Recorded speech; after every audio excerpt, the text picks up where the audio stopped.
what a week this is going to be getting prepared for a great football team.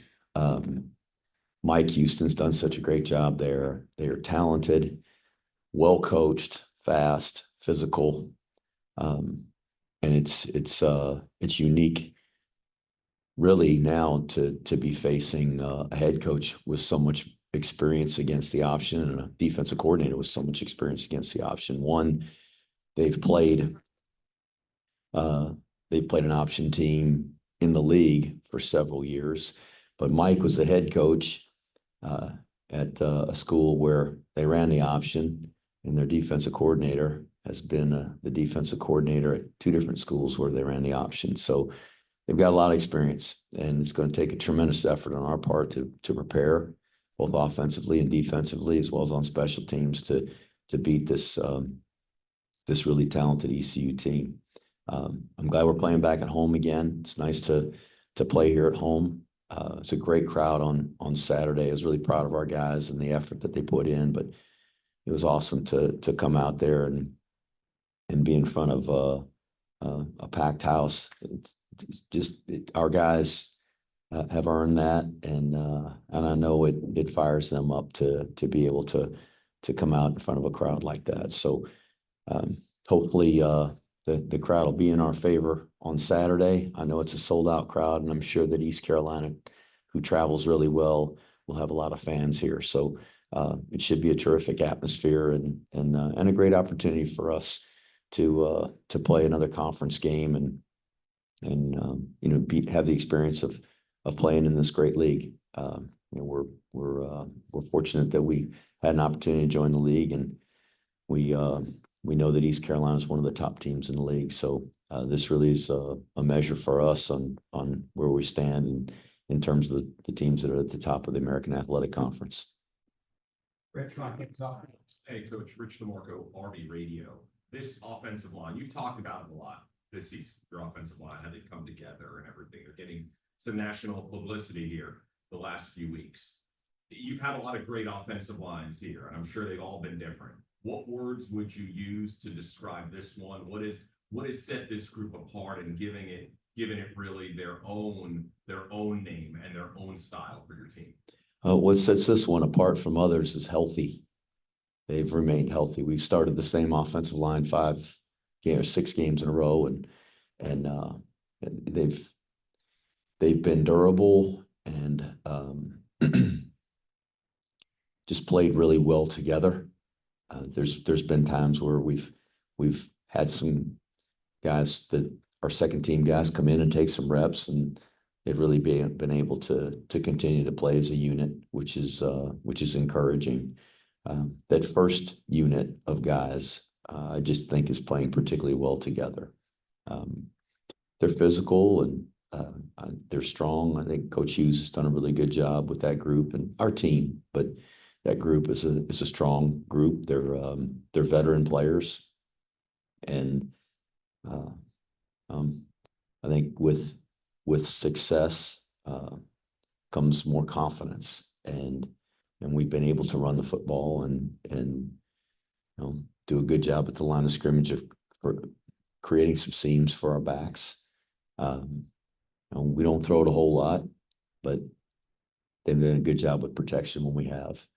And so I think they're just playing well, playing confident, and I really like that group of guys. And I think the offensive line is an important unit on every team, and ours really, I think, sets the tone for the temperament and personality of our team. And Jeff, this past Saturday was a great crowd. This East Carolina game has been sold out for a long time. How much does knowing there's going to be a big crowd, how much does that energize you and the team for, every week is such a big deal? I don't mean to downplay a crowd, but I think our team would go out in the parking lot and play hard and be excited about playing a game. That's just they love football, and I do too. And so any opportunity to play this game and to be a part of the competition that goes along with this game excites me. But there is an energy that comes when you're in a stadium that has a big crowd, and particularly when it's a crowd that's in your favor, you're playing at home and you got more fans than the other team. I think that's undeniable that competitors feed off of that energy, and that's not unique to football. So it's going to be great to be out there on Saturday and have a nice big crowd. I just hope we play well enough to give them something to cheer for, and so that's got to be our main focus, is just trying to execute and play well. Thanks. Connor, go ahead on Zoom. We'll start with Joe Iacano. Good afternoon, Coach Monken. Joe Iacano with GoBlackKnights.com. Congratulations on the win Saturday and on becoming bowl eligible.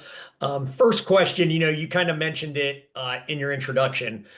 East Carolina has a really good run defense. It's kind of strength against strength with Army's #1 rushing offense. East Carolina's rush defense has given up 3.5 yards a carry, and that was even after you include Charlotte's 300+ yards. So before that, probably even better. And like you mentioned, Coach Houston and the staff have some experience with the option, and they've had 2 weeks to prepare. So what does your offense need to do to continue producing the productivity they have through the first 6 games on Saturday? Number one, I think we need to work really hard at not turning the ball over. We did that once earlier this year. It's one too many. So we got to hang on to the ball. It's hard to control a game on offense if you don't have the football. So we work really hard at that. We'll continue to do that this week. We place a great emphasis on it. We drill it, and hopefully our guys will do a good job with ball security. Number two is just talking about the offensive line. We've got to do a good job of blocking them at the line of scrimmage and creating some seams for our running backs. And that's going to be a challenge, obviously, with talented players and a well-coached team and a very prepared team. But those things matter. The securing the ball and getting them blocked up front, that will likely be 2 of the biggest factors in our ability to be able to move the chains and gain yards in the run game. And second question is a non-football question. We've had 2 pretty intense hurricanes down here in the South the last month or so. And, I know the Jarinas and the Reeds are from Florida. I know you've got a lot of coaches on the staff with ties to South Carolina and the Carolinas. Everybody's family doing okay? How have you guys kind of handled that situation? Well, we've got, and thanks for asking, we got several players on our team whose families were affected, were without power. Some still without power in Florida, but fortunately everybody's safe from the storm. Not all have complete homes to go back to, but they have places to go and a dry place to sleep, and we're thankful for that.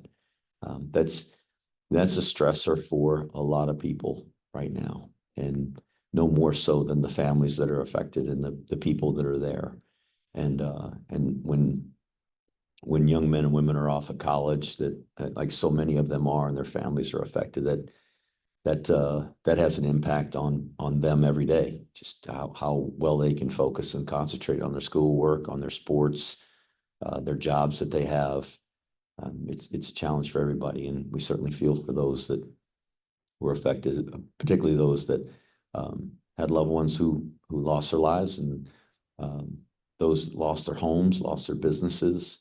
I can't imagine the anguish and the heartache that they're going through. So we certainly feel for them, and I'm just happy that the players that we have in our program and the families that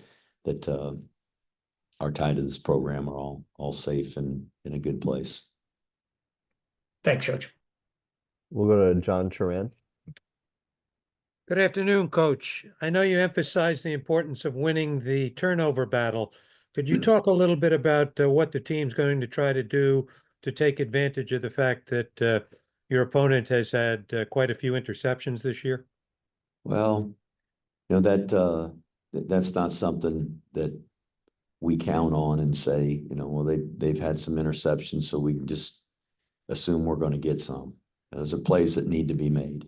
And some of those interceptions came off of tip balls and some situations where they had to throw it and they were really trying to press, maybe in the end of a game. And so, they're not all errant passes or he's not just chucking it to other team. There's other guys making plays, and there's defenders all over this country that are good at their jobs and good at what they do and find their ways, to intercept a pass. So we just want to play good defense, starting with being able to stop the run. That as I've said, week in and week out, is important in our program, to be able to run the ball and be able to stop the run. And then hopefully we can make him throw it on time. And that's perhaps the biggest challenge, is with a very talented and big physical offensive line like they have, is getting any sort of pressure on the quarterback to make him throw it on time. And so hopefully we can do that and be positioned in the secondary and at linebacker that we can contest some passes when the ball's in the air. So, we're in practice this week and hope that we can play good enough defense that we're in position to make some plays. Thank you, Coach. We'll go to Seth Mendelson. Good afternoon, Coach. Congratulations on the victory and the 6-0 start. I got here late, so if somebody else asked this, I apologize. But what does the national ranking have? What kind of impact does it have on the overall program? Not necessarily on the team this year, but the West Point program. You're getting a lot of positive publicity over the last, certainly the last 2-3 days and the last week or two, as Army moved up in the rankings and certainly joined the rankings this week. So how does it impact the overall program going forward? What do you think? I think everybody in the country that's ranked in the national rankings, it's a source of pride. It really doesn't matter where we're ranked at this point anyway. It only matters where a team is ranked at the very end. So we're just striving to be the best team that we can be week in and week out. But certainly it's a source of pride for our academy, for the United States Army, for our fans, for our players and their families. It's great to be able to say, oh, we're ranked in the top 25, but it doesn't affect the game, obviously. So I wish it did. I wish they gave us some a head start on some points because of it, but it doesn't work that way. So proud of the guys for what they've done to this point. And we're proud to be able to represent this great academy, which this academy's been ranked in the top 25 since 1802. So it's a tremendous institution, and the degree programs here, the leadership that is taught here every year, every week, every day, the generations of incredible leaders have come out of this school. This has been a top 25 university for a long time. So I'm happy that we're able to represent this university and our men and women that serve in the Army in a positive way. And if being in the top 25, helps that pride, then I think that's great. And that's what we should do. We should strive to represent all those that we represent as well as we can. Thank you. My second and final question. I had the opportunity to listen to the East Carolina coach talk about the upcoming game, and he seemed to break the Army down pretty well. I assume you have some twists in there that will hopefully set them off. Can you share anything, or what's the strategy? Since they had 2 weeks off, they had the week off. I'm sure you're going to try to go into the game looking a little bit different. That certainly makes it a challenge when a team has 2 weeks, not just from a schematic standpoint. and all of the fundamentals and those kinds of things, but also the health of their team. It's a chance for their team to rest and recover and get healthy. And as I said, they've got some experience playing the option in 2 weeks to get prepared for it. So there's just a lot of catching up for us to do to be able to match what East Carolina has been able to put together from a game plan standpoint. And we can't manufacture 2 weeks, and we're not going to manufacture a new offense, defense, special teams. What we do well, we're going to have to do, or what our bread and butter is, whatever that is, offensively, defensively, and the special teams. That's what we have to be best at, and practice those things and try to execute those as well as possible. Gimmicks don't win football games. Great execution of the fundamentals and the assignments and effort and playing physical, that's what wins football games. So we're going to try to do that as well as we can and hope it's good enough. Thank you, Coach. Good luck. Thank you. We need it. We'll go to Ken McMillan. Hey, Jeff. I see on the depth chart that Ty Robinson is listed as a number 2 teamer right now. What's his status? Can you honestly expect from him after missing so many games? Well, keep your fingers crossed. We're hoping that he'll be available and ready.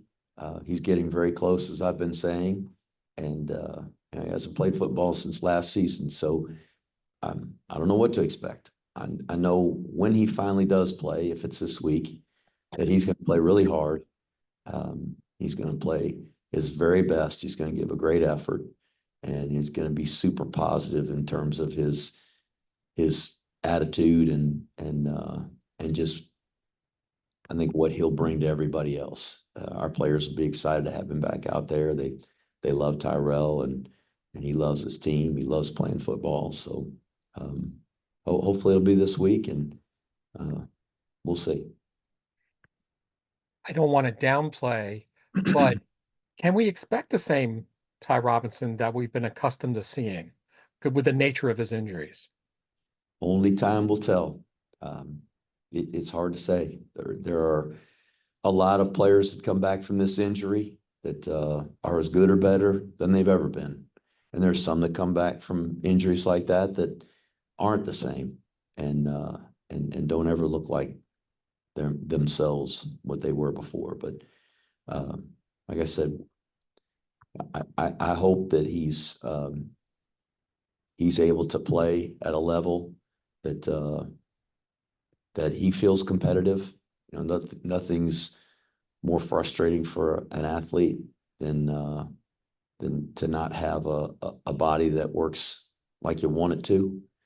So I hope for him that it will, and I know we'll get his very best effort, and that's all I care about is him going out there and trying his hardest and giving it his all, and I think if he'll do that, our trainers and our medical staff, they're going to make sure that he's healthy enough to be able to play and that he's ready. If he's not ready, they won't let him play, and that's the right decision, and it's their decision and his. So when he goes out there, there's going to be confidence, both with our medical team as well as T-Rob, that he can do it.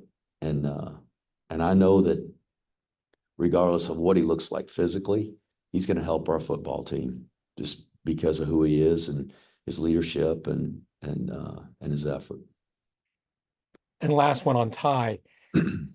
I know you guys love every player in the program and you support even the guys that we hardly know their names, but can you just talk about the rallying of support behind T-Rob and keeping him boosted all this time and what he does for you guys to make a return like this? That's the remarkable thing about T-Rob is nobody had to boost him up. He's continued to boost up people around him, and just his attitude and his energy, his leadership.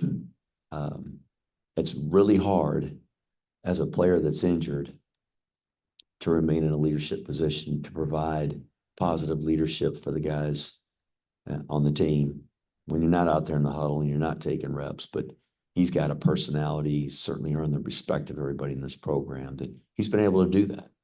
And just a special young man, dynamic leader. And we've all seen what he can do on the football field, what he's done in his career here. And so hopefully we'll see some more plays out of him as a football player as well.